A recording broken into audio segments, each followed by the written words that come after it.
are trying to solve a problem related to the retail industry, then it can be done. If it is related to finance, you can fine tune the model to understand financial related matters. And if it is the entertainment industry, then also you can fine tune your pre-trained language model for that particular specific task.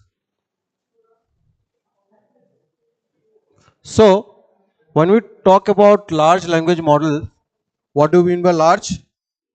It simply refers to a huge amount of data or simply a large training data set. Then this training data set will have, not the data set, actually the trained model will be having huge number of learning parameters.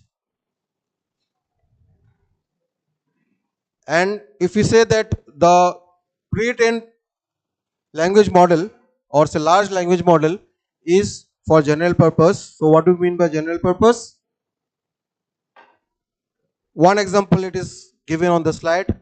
If you are talking about textual documents or simply text, almost all the languages, human languages that we speak and write, they have got certain similar structures, right? Syntactical structures, semantical structures, more or less all languages have these components. So we can definitely use a large language model which is pre-trained on one particular language, can be reused for another language.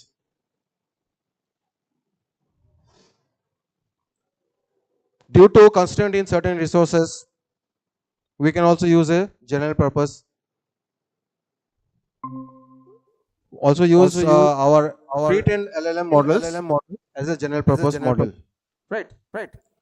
Then Then you get the you get pre-trained the model. model. Later on, if you Later on, need if you to customize that particular pre-trained model for your specific requirement, then we can fine tune them. So the basic idea is that you have a pre-trained large language models with huge amount of data that is trained on.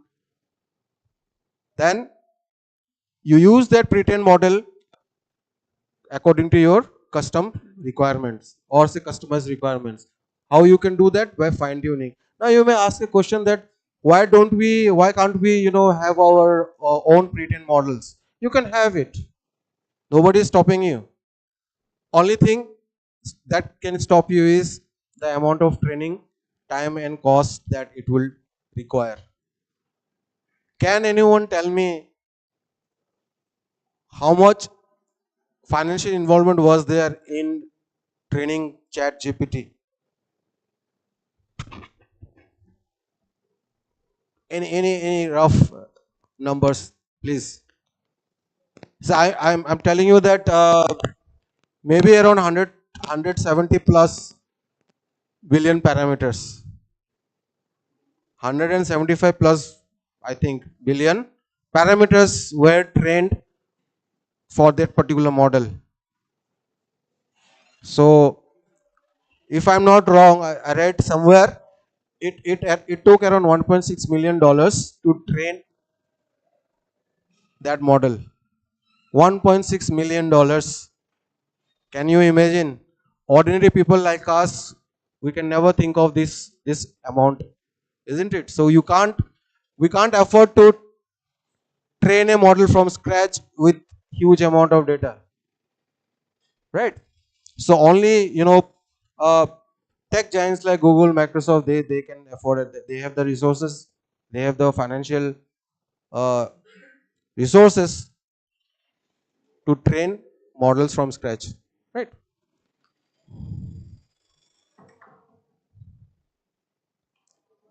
So we have already seen we can solve some common problems with large language models.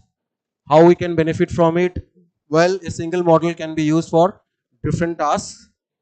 Then we can fine tune the model with minimum amount of changes depending upon what task you need to fulfill. And also performance can be increased with more data that we can include for the training, right? Now on this slide I've shown you some big bubbles. These are nothing but large language models that have come up pretty recently. But again, this was invented by Google in 2018, right? So it's not so big, but still comparatively, if you see, it's quite a big model. And then you have got the GPT family of models. Then we have got the Flan, Llama, Bloom, Palm again by Google. So these are some of the large language models that exist today, and there are more, isn't it? So you see that the intensity of these models have evolved exponentially in the recent times, and this may continue further, right? So question is, should the models keep on growing? Well, there is no definite answer to it. Or should you always put more training data to learn new things and retrain the model? Well, I don't think so that this is the right way to do that, because training from scratch is a very expensive matter. You can't simply retrain a model from scratch because new data has come up. What will happen if the model is old and there is total change in the data or the information in the world? Will the model still be valid? Probably not. What knowledge that you have given to the model 5 years back, the model is obsolete now, because the global political, socio-political, economical scenario will not be the same as it was 5 to 10 years back. So model will be irrelevant after 10-15 years. What should we do then? Should we create more models? We'll try to understand that.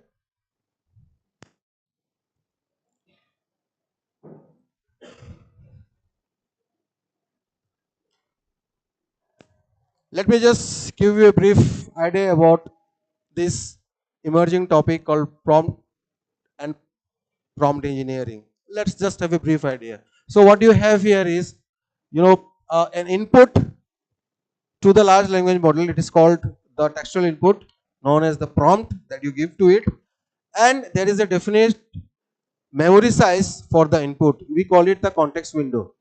So usually it's around, say, up to few thousand words only. You cannot have an infinite number of memory. So the input that you give, the size of the prompt is finite. Then you give this prompt